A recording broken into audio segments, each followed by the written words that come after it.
رسالت، نعرے حیدری، نعرے بھٹو۔ ویسے پچھلے الیکشن کیمپین میں میں آپ کے پاس آیا تھا اور گلگت بلتستان کا چپا چپا کا خود دورہ کیا۔ میں گلگت بلتستان کا ہر تحصیل میں خود پہنچا ہوں۔ آپ سمجھے کہ جو پچھلا الیکشن کیمپین ہے، میں پورا گلگت بلتستان کا دورہ کیا، جگہ جگہ گیا، اور میں دعوے سے کہہ سکتا ہوں کہ پورا پاکستان میں کوئی اور سیاستدان نہیں ہے جتنا گلگت بلتستان کا میں نے دیکھا ہے، جتنے ڈسٹرکٹس میں، جتنے تحصیلوں میں میں خود پہنچا ہوں۔ میں چیلنج کرتا ہوں کہ آپ جو بھی سیاسی جماعتیں پاکستان کے ہیں، وہ تمام ان کے دورے ملا دے، پھر بھی جتنا ہم خود آپ کے پاس آئے ہیں اتنا کوئی اور یہ نہیں کہہ سکتا۔ اور وہ اس لیے کہ جو ہمارا تعلق ہے، جو ہمارا رشتہ ہے، وہ صرف ایک سیاسی رشتہ نہیں ہے، ہمارا نسلوں کا ساتھ ہے، نسلوں کا ساتھ ہے، اور انشاءاللہ تعالی یہ ساتھ رہے گا۔ دل کر بھی رہا تھا کہ اس الیکشن میں بھی میں اسی انداز میں کیمپین چلا دوں۔ خواہش تو یہ تھا کہ جیسے پچھلے الیکشن میں میں مطلب پیدل چل کے آیا تھا، ویسے میں اس دفعہ پیدل چل کے دورہ کرتا۔ خواہش ضرور تھا مگر حالات کچھ اور تھے۔ پچھلے الیکشن میں تو خوشی کا ماحول تھا، اس الیکشن میں ہمارے لیے، میرے لیے، آپ کے لیے ایک قسم کا سوگ کا بھی ماحول ہے۔ تو خواہش یہی تھا کہ میں بلتستان کی ہر ڈسٹرکٹ میں، گلگت کی طرف بھی ہر ڈسٹرکٹ میں ویسے چلوں، مگر میں اس انتظار میں تھا کہ ہمارا فیلڈ مارشل صاحب کا جو امن کے لیے کوشش ہے وہ کامیاب ہو جائے، امن ہو جائے۔ ایران میں جو واقعے ہوئے ہیں، جو شہادتیں ہوئے ہیں، جس انداز میں ان زائونسٹ قوتوں نے مطلب بچیوں کے سکول پہ انٹر کانٹیننٹل بیلسٹک میسائل مارا ہے اور نوجوان بچیوں کو شہید کیا تھا، جس انداز سے، جس بے دردی سے انہوں نے پورا عالمی دنیا کے قانون توڑتے ہوئے آیت اللہ خامنی کو شہید کیا رمضان کے مہینے میں، ان کے بچے، ان کی نوازی ساتھ تھی۔ تو ان حالات میں مناسب نہیں لگا کہ میں آپ کے پاس پورے گلگت بلتستان میں اس انداز میں الیکشن کیمپین چلاتا۔ انتظار میں تھا، اور آج بھی ہم دعا گو ہے کہ یہ جو چیف آف ڈیفنس فورسز کا، فیلڈ مارشل کا امن کی کوشش ہے، یہ کامیاب ہو۔ ہم دعا گو اس لیے ہیں کہ پاکستان پیپلز پارٹی ہمیشہ سے جنگ کے خلاف ایک امن پسند جماعت رہی ہیں، جو اس جنگ میں جو شہادتیں ہوئے، اور یہ کہانی ایران تک محدود نہیں ہے، جس بے دردی سے فلسطین میں، لیبنان میں، سیریا میں مسلمانوں کو شہید کیا جا رہا ہے، اور جو کردار اس وقت پاکستان کا افواج، پاکستان کا فیلڈ مارشل جو کردار ادا کر رہا ہے، امن کی کوشش جاری ہے۔ ہر پاکستانی فخر مند بھی ہے اور دعا گو ہے کہ وہ کامیاب ہو، اور بہت ضروری ہے کہ یہ امن کا کوشش کامیاب ہو۔ اس لیے اس جنگ کا بوجھ ایران کے عوام تو اٹھا رہے ہیں، فلسطین کے عوام اٹھا رہے ہیں، پوری مسلم دنیا میں، پوری مسلم امہ میں اس جنگ کا بوجھ اٹھایا جا رہا ہے، ساتھ ساتھ پوری دنیا کے نوجوانوں یہ بوجھ اٹھا رہے ہیں۔ ایک تو جو اس کا معاشی امپیکٹ ہے، آپ سب وہ معاشی امپیکٹ بھی اٹھا رہے ہیں۔ اس جنگ کے نتیجے میں جو معاشی بحران پیدا ہوا ہے، اس معاشی بحران کی وجہ سے جو اس وقت ملک میں اور عالمی سطح پہ جو مہنگائی کا صورتحال ہے وہ آپ سب جانتے ہو۔ تو سب سے پہلے ہم دعا گو ہے کہ یہ امن کی کوشش کامیاب ہو، تاکہ پاکستان اور پوری دنیا میں یہ جو معاشی بحران ہے اس کو ایڈریس کیا جائے اور عام آدمی کو اس کا نقصان سے بچایا جائے۔ انشاءاللہ تعالی یہ تمام کوششیں کامیاب ہوں گے اور پاکستان کو اس معاشی بحران سے نکالا جائے گا۔ پاکستان پیپلز پارٹی کا جو سیاست ہے وہ باقی سیاسی جماعتوں کے سیاست ایک طرف اور پاکستان پیپلز پارٹی کی سیاست ایک طرف۔ ہم وہ واحد سیاسی جماعت ہے جو اس وقت میدان میں ہے، جو پسماندہ طبقہ کا نمائندگی کرتے ہیں، جو غریب طبقہ کا نمائندگی کرتے ہیں، جنہوں نے کسانوں کو، مزدوروں کو، محنت کشوں کو حقوق دیا۔ ہم پہلے پسماندہ طبقہ کا سوچتے ہیں، پھر ترقی کرنے والوں سے پوچھتے ہیں۔ ہم پہلے اس مزدور کا، اس محنت کش کا سوچتے ہیں، پھر ہم اپنا کاروباری طبقہ سے پوچھتے ہیں۔ ہم پہلے اپنے کسانوں سے، اپنے ہریوں سے حال پوچھتے ہیں، پھر ہم جو زمیندار ہے، جو زرعی شعبے سے تعلق رکھتے ہیں، ان سے پوچھتے ہیں۔ اور ہم سمجھتے ہیں کہ ملک کی ترقی تب ہو سکتا ہے جب پسماندہ طبقہ ترقی کرے، جب مزدور کو، کسان کو، نوجوانوں کو معاشی طور پہ مضبوط کیا جائے تو پورا ملک مضبوط ہو جاتا ہے۔ باقی سیاسی جماعتوں سمجھتے ہیں کہ آپ امیروں کو مزید امیر بنا دیں تو ملک ترقی کر لے گا۔ یہ کس قسم کا معاشی پالیسی ہے کہ امیر تر ہو، غریب تر ہو اور نام ترقی کا دیا جاتا ہے۔ پاکستان پیپلز پارٹی کا نظریہ یہ ہے کہ ترقی وہ ہے جب کسان ترقی کرتا ہے، ترقی وہ ہوتا ہے، معاشی ترقی وہ ہوتا ہے جب مزدوروں کو محنت کا صلہ دیا جاتا ہے۔ ترقی وہ ہے جب نوجوانوں کے لیے روزگار کے مواقع پیدا کیے جاتے ہیں۔ اور 3 نسلوں سے یہ ہمارا ریکارڈ ہے۔ اب قائد عوام شہید ذوالفقار علی بھٹو کا معاشی ریکارڈ اٹھا کے دکھائے تو قائد عوام نے کسانوں کو زمین کا مالک بنایا، مزدوروں کو، آج ایک مہمان آیا ہے گلگت پہ، وہ برا نہ مانے، مزدوروں کو مالک بنایا، ملوں کا مالک بنایا۔ اسی طریقے سے قومیں ترقی کرتی ہے۔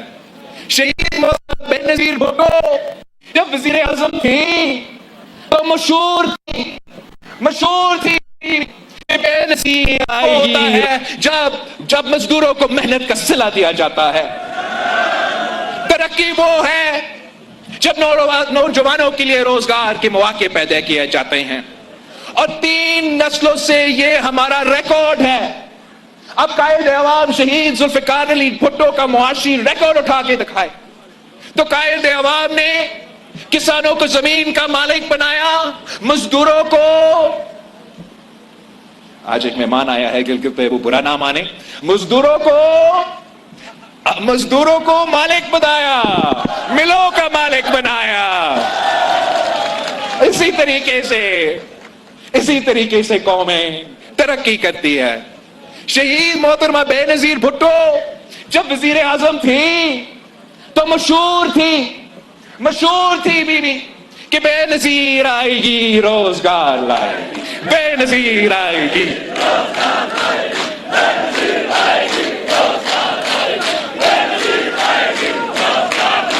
صدر زرداری جب پہلی دفعہ اس اس ملک کا صدر بنا تو روٹی کپڑا اور مکان کو جس انداز میں بے نظیر انکم سپورٹ پروگرام کے ذریعے عملی طور پہ ملک بھر میں اس پالیسی کو، اس نعرہ کو، اس منشور پہ عمل درآمد کی، وہ ایک مثال ہے.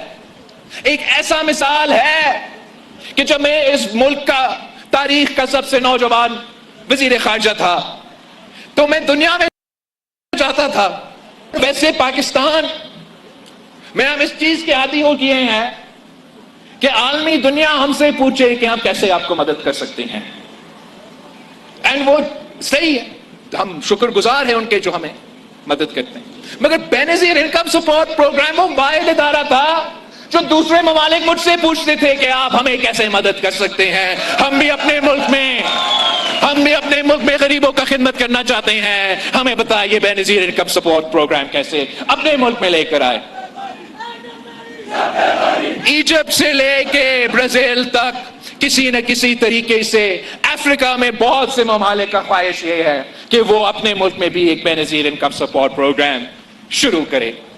بدقسمتی اس ملک کا کہ ہمارے سیاستدان ایسے ہیں، ہمارا سیاسی جماعتیں ایسے ہیں کہ وہ جب معاشی حالات مشکل ہوتے ہیں تو وہ یہ نہیں سوچتے کہ ہم اپنے امیر دوستوں کا سبسڈی کیسے ختم کروں، وہ یہ نہیں سوچتے کہ ہم جو کاروباری طبقہ ہے وہ کتنے ٹیکس دے رہے ہیں، وہ سیدھے اس پہ پہنچ جاتے ہیں کہ بے نظیر انکم سپورٹ پروگرام کو ختم کرو. یہ اس ادارہ کے ذریعے یہ اسلام آباد کا ایک ہی ادارہ ہے جو ہر غریب کا گھر تک پہنچتا ہے. اسلام آباد کی طرف سے بلوچستان سے لے کے فاٹا تک، فاٹا سے لے کے میرے گلگت بلتستان کے پہاڑوں تک وہ غریب عورتوں کے لیے یہ شہید محترمہ بے نظیر بھٹو کے نام پہ جو مالی مدد ملتا ہے. یہ باقی سیاسی جماعتوں سازشیں، ان کی سازشیں ناکام ہوں گے. اور میں آپ کو بتاؤں یہ میرا اپنا یا پاکستان پیپلز پارٹی کی جدوجہد کی وجہ سے ناکام نہیں ہوں گے، ہمارے ان ماؤں کی دعاؤں کی وجہ سے انشاءاللہ تعالی ان کا سازش ناکام ہوگا. ہم انشاءاللہ تعالی بے نظیر انکم سپورٹ پروگرام کو نہ صرف بچائیں گے مگر اس آنے والے بجٹ میں انشاءاللہ تعالی وزیر اعظم صاحب اعلان کرے گا کہ بے نظیر انکم سپورٹ پروگرام میں اضافہ ہو.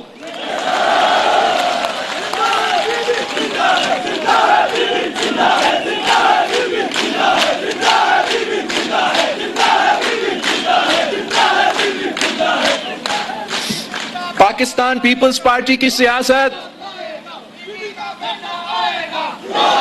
پاکستان پیپلز پارٹی کی سیاست چاہے وہ معاشی طور پہ تو معاشی انداز میں ہم ملک کو مضبوط بنانا چاہتے ہیں، مگر پاکستان پیپلز پارٹی نے بھی جو ہمارا ملٹری کیپیسٹی ہے، جو اس ملک کا ملٹری مائٹ ہے، اس میں بھی پاکستان پیپلز پارٹی کی کردار آپ سب کے سامنے ہے. آج بھی اگر مسلم امہ میں کسی ایک ممالک کے پاس ایٹم بم ہے تو وہ آپ کے پاس،